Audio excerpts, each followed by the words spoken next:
Hello, hello, hello. Hello to Year 7, to Miss Free, and to everyone at the Tudor Grange Academy in Worcester. My name is Alistair Humphreys. I'm an adventurer, and I'm the author of the book that you've just been reading, The Girl Who Rode the Ocean, and The Boy About the World. Also, great adventurers. I write some books for children, do some adventures, sit in my shed, drink cups of tea, write books, and answer your fantastic questions, which I have here. Thank you very much for reading my book, and thank you for thinking of adventures, planning some micro-adventures, and sending me these questions. I haven't read them yet, so they're going to be a surprise to me as I answer them. Here we go. Question 1 from Rowan. When cycling your 46,000 miles, which was the most difficult terrain to cycle on, and why? Well, that's a good question to ask today because outside it's snowy. I love snow still. So I've been sledging this week, built two snowmen, had some snowball fights, and this morning it was freezing when I was walking out. It's about -3. I think, oh, it's so cold. And then I remembered that I spent 3 months cycling through Siberia in temperatures of -40 degrees. And that was really hard, cycling on snow, on ice, crashing, falling off. I think that was pretty hard. Plus 40 degrees, so boiling hot in the desert in Africa was also really, really hard. Pulling a bike through deep sand is also pretty tough. But I think overall, being really cold is worse than being really hot. I would say so. Question from Isla Grace. Now, Isla Grace, I have been answering questions about my adventures for many years. And you might not be surprised to hear that I tend to get asked the same questions a lot. And it's very rare that no one has ever asked me a question. And so when I do get a new question, they deserve special praise for being imaginative and thinking differently. And your question, Isla Grace, I've never been asked before. Who is your biggest supporter in your travels? And have you had your doubters? Great question. And a really important one for all of life, not just for adventures. My biggest supporters definitely are my mum and dad. They are my big fans, and sometimes that's a bit embarrassing if we go out somewhere all together and they meet someone and they're having a chat and they go, oh, and this is my son. It's quite funny to watch them, how quickly they somehow go, this is my son. And, oh, yes, and he's been on some adventures. And then they like to tell people about my adventures, which is quite sweet, but it's quite embarrassing as well. Yes. Have I had my doubters?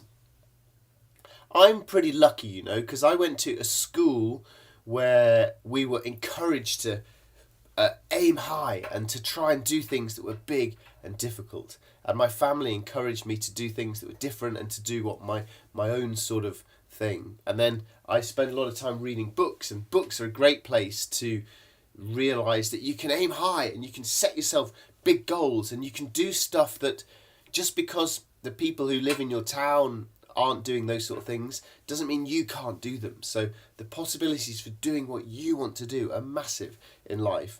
But if you've got doubters pushing you down, that can be really hard. So I'm pretty lucky that I've mostly been encouraged. Lacey says, how do you keep yourself motivated on difficult adventures? Well, there are small things like looking forward to your next meal or looking forward to bed. And those things, I spend a lot of time daydreaming. Oh, I can't wait to get to bed. Can't wait to eat some food. So that's sort of small. That gets you through the next hour, the next few hours, the next day. And then you want to try and think of things to help get you through the next 2 or 3 days. Oh, I can't wait to get to that place because that'll help. I'll feel good when I've got to that place. And then maybe on my bike trip, I was thinking a bit bigger. Like, oh, when I get to this next country, that'll be a big motivation to have got through this one and into the next country. So all of these, I think, are similar ways of saying You don't want to think too far ahead with what you're doing, and try to set yourself small little targets that you can be excited about, you can reach them and be proud about them, and then set another small little target and reach it. Yes, and then you go again and again. For example, you're in year 7 now. If you start thinking about your GCSEs and your A-levels and how many homeworks you've got to do till then, that can sound a bit bad, a bit crazy. So the best thing to do probably is just think, when we get set our homework tonight, I'm going to do a good job of it. I'm not going to faff around, I'm not going to procrastinate, I'm not going to argue with my parents, I'm not going to waste time, I'm not going to have a screen out while I do it. I'm just going to do my homework well, and it's done. And then the next homework, same again, and before you know it, you'll be in year 11 and you'll know everything because you've done all your homework. Dylan, what's been your favourite adventure and why? It's hard to choose favourites, but one that I really, really loved. I walked through Spain playing a violin. I can't really play the violin, but it came about because of this book, which is a book that I loved. This book is about a young guy walking through Spain playing his violin. Long time ago. It's an ancient book. I loved it. And I liked it so much that I decided to try to... Sorry, I've got a cold. I feel very sorry for myself. So I love this book, so I decided to do my sort of version of it, walking through Spain playing my violin. If you look on YouTube, type in My Midsummer Morning, you'll be able to see a video of just how bad I was at the violin, and I was having to try to dare myself to do something that I wasn't good at, something that was embarrassing, something that I looked a bit silly doing, and to just dare myself to give it a go anyway. And it was a great, fun adventure. YouTube, My Midsummer Morning, you'll see how bad I really am. Harrison says, do you ever do adventures with other people, or are they normally solo trips? Good question. I like to mix up solo and other people. So actually, when I cycle around the world, it was nearly all on my own, but a few friends did come and join me. So I had a friend riding me here and there, and it was really nice to have company. I rode across the Atlantic. In the book, it's just one person doing it, but when I did it, there were 4 of us rowing the ocean. So there's advantages and disadvantages to going solo or with other people. Which would you prefer and why? Write that down for your homework. Sorry. Rowan, which country has the best culture and the best food? Oh, great question. And isn't it interesting that culture and food, they link together quite nicely? Now, if you'd asked me just best culture, I might have said one place.